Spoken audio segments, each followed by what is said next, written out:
everyone. Welcome to yet another edition of the Wrap Up. Dan Myers, Nick Buckler, back with you per usual, Dan. But something that's not usual is the Tigers being in contention. It seems like they've won a lot of games here in the last couple weeks.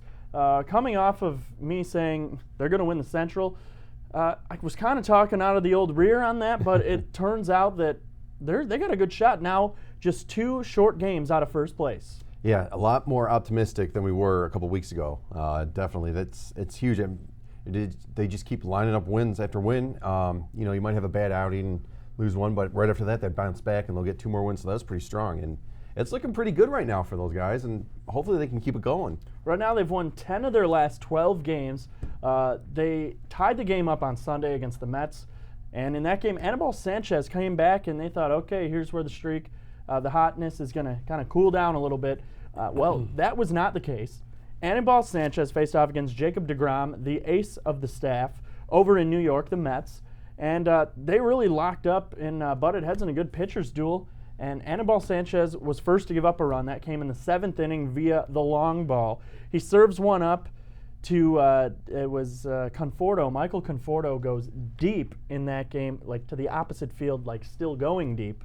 And it was 1-0. Tigers would claw back after 2 infield singles. Ian Kinsler pinch hitting for James McCann in that. And what did he do? Well, you saw what happened. Infield single, ties the game at 1. But K-Rod comes in, pitching in 4 consecutive games. This could have been an error on the part of Brad Ausmus because it was not a save situation.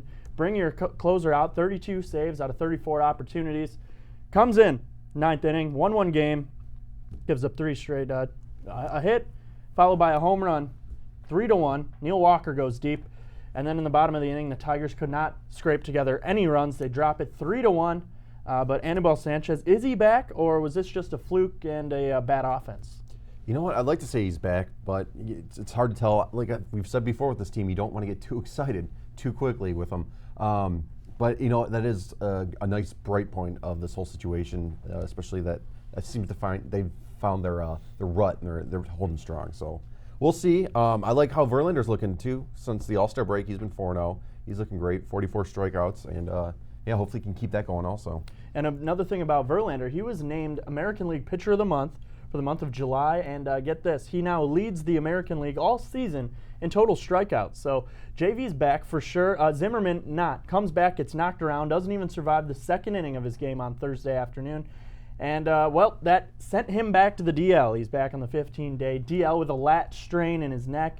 And, is this a season for Jordan Zimmerman, or is he going to be able to come back just in time for playoffs? Or, is this a bust? Is this a bad signing at this point? Because he was so hot. He was 8-0, and then he goes down, and he's only won 1 game since, and his ERA has gone through the roof. And now he's had the injury bug going around, and it's really just been going from one thing to another on his body. Yeah, you know what? I want to say that it was a good signing. I'm not completely sold on it yet, but when you have injuries, your players aren't going to perform at their peak. I mean, even if when they're recovering from it, they're still in the back of their head that something could go wrong. So I'm going to hold off as far as making any judgments right now. Hopefully, we can get him back and healthy and get him back to the way he was. Then we'll go from there. That leaves the question: has the American League figured him out? He was so good at the beginning, but that's because they weren't familiar with him. And now that he's seen these teams again and again, the game that really sticks out to me is the game back in, I think it was late May, early June, when the Tigers hosted the Minnesota Twins at Comerica Park. And he just was so good in that game. Tigers got out to an 8-0 lead, and then they tied the game back up at 8, all with Jordan Zimmerman on the mound. Tigers end up winning that game 10-8, but that's worrisome. When you're up in the 4th inning, 8-0, and the team comes back and ties the game before the 7th inning against an ace pitcher, really leaves a red flag for me. And ever since then, it was the wheels have slowly started to come off of the train they call Jordan Zimmerman. Yeah, and that was one of those games where you just really want to throw your hands up in the air and just figure out, or figure that was the rest of the season. I mean, that's you got to lead that big, and then for the game to be as close as it was, that was a pivotal point that they really need to either turn this around or the season's over. You can't keep having games like this. And obviously looking at the past 12 games, it's looking great now, but at that point it was pretty grim. It was, and now the injury bug has struck back in the clubhouse with one of the hotter hitters. Nick Castellanos now out 4 to 8 weeks due to it's a non-displaced fracture of his 5th metacarpal, which is just a fancy way of saying he has a broken hand, but it's not displaced. So the timetable is a little less than if it was a displaced fracture, which means they would have to go in and cut the skin, move the bones around. So right now it's unknown what's going to happen at third base. They called up Casey McGee from AAA Toledo, where he was hitting .329 at that level with 5 homers and 49 driven in. And he's a plus fielder as well, really raking down there, and he's been around. He's played for 5 major league teams. He's more experienced. He's a veteran. He's 33 years old. He's played for the Cubs. He's played for the Pirates. He's played for the Marlins. Now he plays for Detroit. And I think having a veteran there that's not named Mike Aviles is really going to be good for them. Get a little fresh blood. He was raking down there. Hopefully he can continue to hit the ball. If he can hit you 250, 260, he's going to be in that lineup every day. And if that keeps Romine on the bench, I'm all in. Yeah, that's true. And like you're saying about the injury bug, it's pretty bad. Even Cameron Maben. That guy's made of glass. Yeah. That dude, the wind blows and it's got a broken limb. It's, to me, Cameron Maben's got to man up. Yeah. The guy dives for a ball and he broke his thumb, and he's still in there gripping a bat. Dude, just play. I mean, he's doing great this year. He's hitting over .330 with wheels. He's playing a good center field. But the guy can't stay healthy. Every week he's hurt. He's got something different. A fractured braid in his hair or something. I don't know what his problem is. But, yeah, back to Castellanos. Bad timing on this one. Yes. Really a breakout season for Nick. And it's really a shame that he's gone down. Yeah, unfortunately. I mean, he was a bright spot in this team, too, especially when they were struggling, when our star players weren't really hitting too well. To have him go down like that is just it's heartbreaking for him. He's got to be really beat up about it. Now, the question is the starting rotation. Justin Verlander, Michael Fulmer. You have those two guys. But after that, what do you have now with Zimmerman back on the DL? Matt Boyd has pitched better of late. If Anibal can keep this up. His final line was 8 innings, 1 earned run, 4 hits, and 9 strikeouts. That's non-Anibal-like. That's good stuff for Anibal. I mean, I'm just saying here, if he can pitch like that, he's the Anibal of old. But who's the 5th starter? Norris was demoted from AAA to AA because he was getting roughed up after the injury. I mean, who is it? You got Pelfrey back on the DL. Are you going to give a spot start? Are you going to give it to one of the bullpen guys and do by committee, maybe Alex Wilson? What are they going to do here? Kyle Ryan's in that bullpen. You got Buck Farmer down. It really makes you think who's going to be this 5th starter now. Are they going to cut it to 4? I mean, you can't have an inexperienced guy trying to win you games in September, or Mike Pelfrey. But it's really, there's still some question marks with this team, but I really think their offense is hot enough right now that's going to overshadow the question marks that they have pitching-wise. Yeah, absolutely. It's too demanding of a role for the most part, especially when you have a guy like Verlander going so strong, pretty deep into a game. So you need him to just keep going, but I think you also need help. You need relief. You need that 5th guy that, at least they have the option, should their shoulder's not feeling good, their arm's not feeling good, to have them to be able to go in. 4, yeah, you can do it if it's strong, but it's still pretty, I don't want to say early in the season, but there's still a lot of season left, especially for a pitcher doing that well. And then especially if you want to go in the postseason pretty deep, let alone the World Series. So, yeah, you definitely need strength in numbers is the key right there. What kind of numbers, Dan? That's true. Hopefully higher ones, but we'll see how that goes. We will. That leaves the question. Ausmus has been calling good numbers when it comes to pinch hitters of late. J.D. Martinez, we saw last week, with one of the most memorable moments. He comes off the DL, facing Chris Sale, 8th inning, team tied, 1-1. And what happens next is unreal. They're already giving the guy a standing ovation for missing 2 months of the season, 2.5 months. Comes back, first pitch he sees, cracks into orbit to straightaway center field. That was by far the highlight of the year. And then JD, again, Saturday night, they're leading by 1 run. Base hit to right field in the 9th inning, 2 outs. He throws out the runner, Jay Bruce, at home plate. Jared Saltalamacchia, however, blocked the plate perfectly with his foot, and it avoided the tag of home. JD wins 2 games for the team in a span of 4 days. JD's back. But what I wanted to bring up from that was Brad Ausmus managing his bullpen a little strangely than normal, bringing in his closer in tie games in the ninth, and as we saw, they got burned Sunday from that. Is the inexperience still there, or is he kind of grasping this thing and that was just a flip of a coin, bad judgment call? You know, there's been a lot of complaints about his judgment calls. So whether he's grasping, how this team works or functions, or he likes, just rolling the dice and seeing how it goes. But, it just happened to work out for him that time. And, sometimes it's calls like that can either make you a hero or a chump. You can't be both. And, that's definitely what happened that time. So I thought he did a pretty good job with that, but what can you do? That doesn't always work. It is, like we've been saying, it is a roll of the dice. What can you do, Dan? You can head down to Rio for the Olympic Games. They are underway, with my your friends. mosquito repellent. Yeah, bring the off, folks. Bring it here. Bring it often. The U.S. is bringing it. All right, you hear that? 12 Olympic medals as we enter the week, and that's something they're up for right now on the next closest. Italy and China are tied with 8. The official account entering the week: 3 golds, 5 silvers, 4 bronze, and Michael Phelps wins his 19th gold medal Sunday night in the 4-man 100-meter medley, and Michael Phelps takes gold, as do the rest of the Team USA in that, and Michael Phelps is just an absolute freak, if you ask me. He's been saying the last 3 Olympics that he will not be back to the next Olympics, and he said it again. He said there's absolutely no way that I'm going to be in the next Olympics in 2020 in Tokyo, but he said that many times before, and look at here. His first event takes gold medal.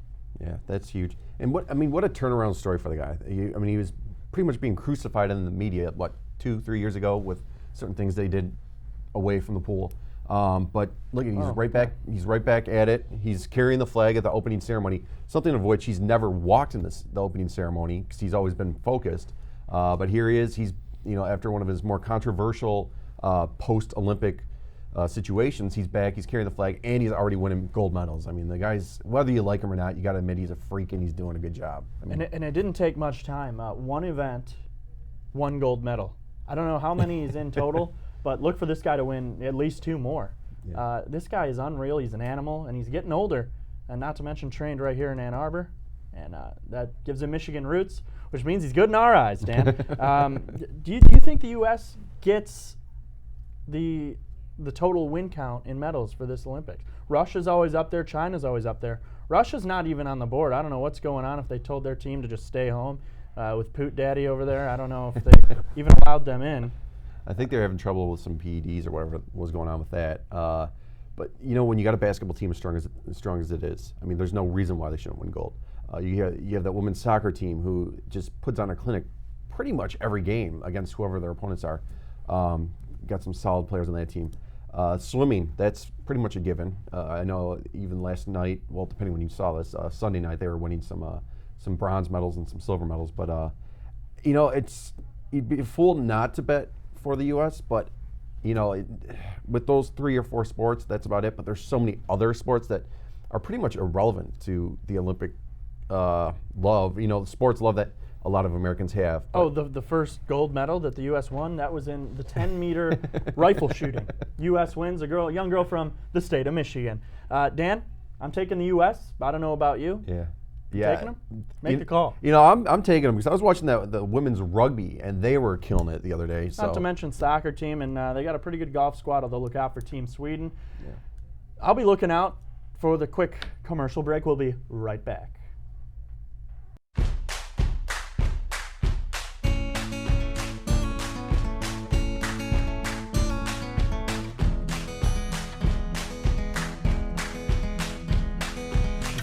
There's a reason to be swept up in the season of the falling leaves.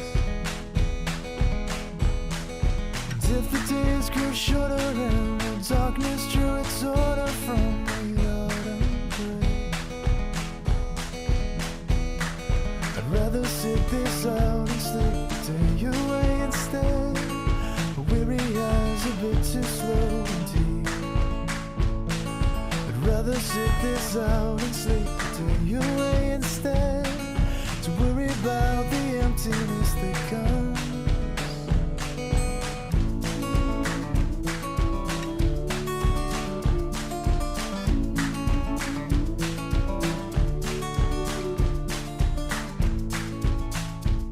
All right, folks, we're back at it. Dan, Nick, we're here. Eric Ebron, training camp underway. Obviously, this is supposed to be the breakout year for the tight end. And, he was a first-round pick, so he definitely has not lived up to the expectation, although you do know Odell Beckham Jr. was taken after Eric Ebron. The Lions could have had OBJ.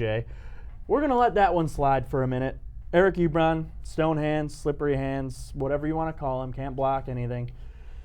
Well, he dropped the first day of training camp at Ford Field, and the initial reports were torn Achilles, out for the year. Those reports, however, have changed. They're now saying it's just a decent ankle sprain, and he probably will be back for the start of the regular season. Is this good or bad for the Lions? It's something like this isn't good. That freak out, it's open practice. You got the fans watching. You're watching them getting wheeled off with this stretcher. It's something that it's not how you want to start your season or your preseason. So right now, I'm saying I'm not happy with it. It's not a good sign of things to come. I hope the season is sort of a turnaround season. We'll see. What do you think? To me, I think they need Eric Ebron right now. The team needs him. Yeah. Are they going to get any production from him? I'm not sure. However, this can't be good. But having him at least say it's not a torn Achilles, saying he's not going to be out for the year, this is a good sign. But it's all a matter of what Stafford's going to do now with his newly acquired targets. You have Marvin Jones acquired from Cincinnati. You have Anquan Bolden, who came over from San Francisco and previously Baltimore and previously Arizona. I think those guys are low risk. Well, maybe not so much Marvin Jones, but Anquan Bolden's a low risk, high reward signing. And they have those three plus TJ Jones. And you're just lacking a tight end. Ebron has to come out this year healthy and catching footballs, blocking, do whatever you got to do, as long as you are a presence in that red zone, like guys have been in the past. I want to take you back to Joe Fourier not too long ago. He only had 10 catches on the season. And that, to me, for a tight end, you got to have more than that. 7 of them were touchdowns. 9 of them came in the red zone. You got to utilize a guy. Maybe that was because he couldn't move all that well. I'm not sure. And then he stepped on his dog, rolled his ankle, and never returned.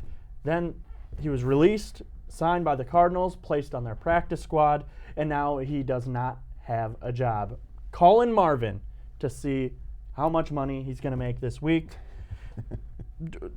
There's guys out there for tight ends. You have Owen Daniels, who's available. You have Andrew Corliss, who's available. You have Dickinson's available. You got guys who are out there and available at tight end. If you're the Lions, do you make a move? Do you have money to spend here? What do you do? Is the answer Eric Ebron, or is the answer a veteran like maybe an Owen Wilson? Or I'm sorry, Owen Daniels. Owen Wilson. I'm feeling like crashing a wedding or something. There you go. Nice. Are you Vince Vaughn? Yeah, there we go. All right, Bubba let's Ganoush, do it. Here we go. Where's Rachel McAdams at? we're still looking for her around the set. I have been looking for her my whole life. Anyways. I do think it, partially does fall on, finding some talent, some, even veteran talent.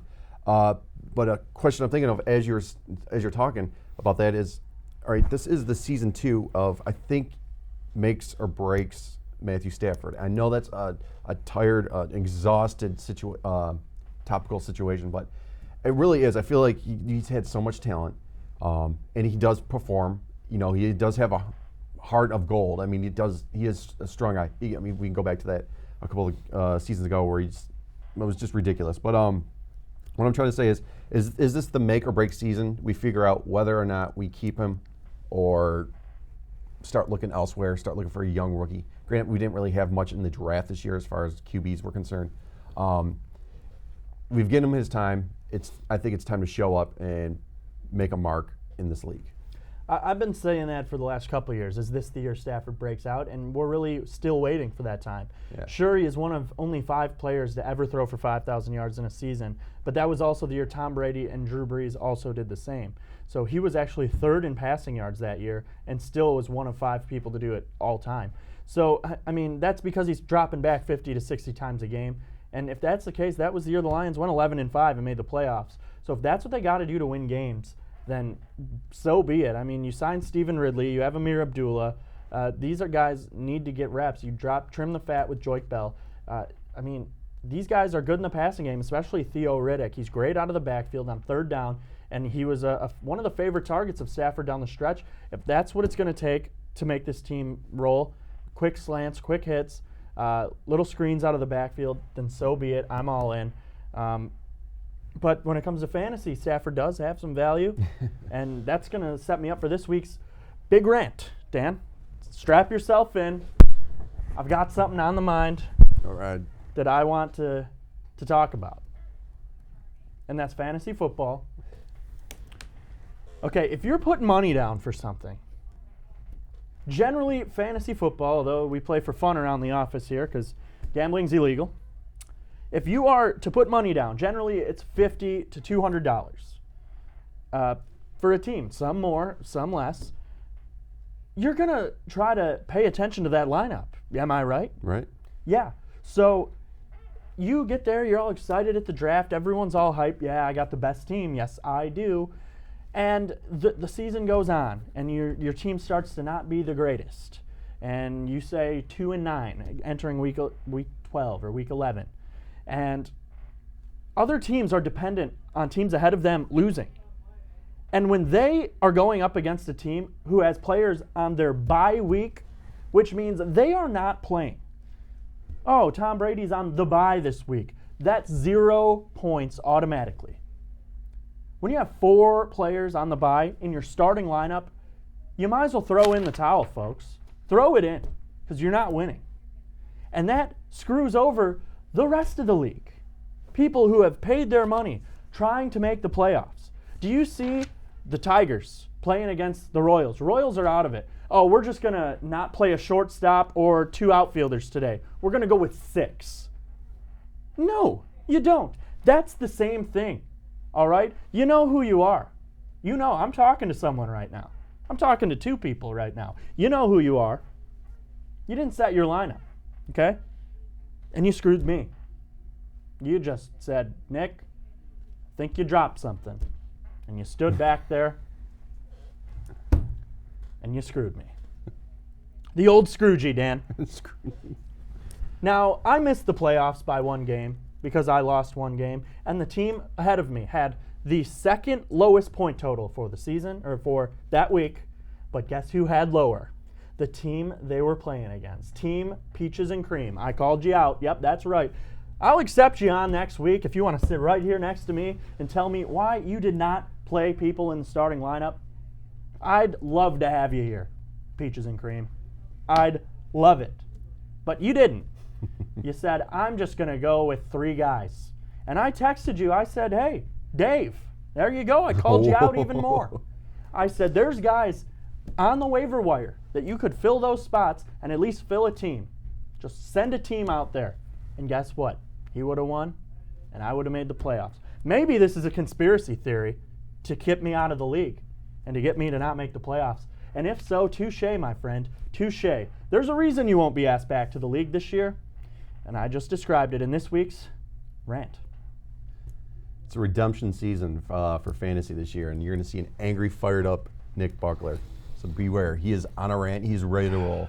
Did you notice I just made a segment called This Week's Rant?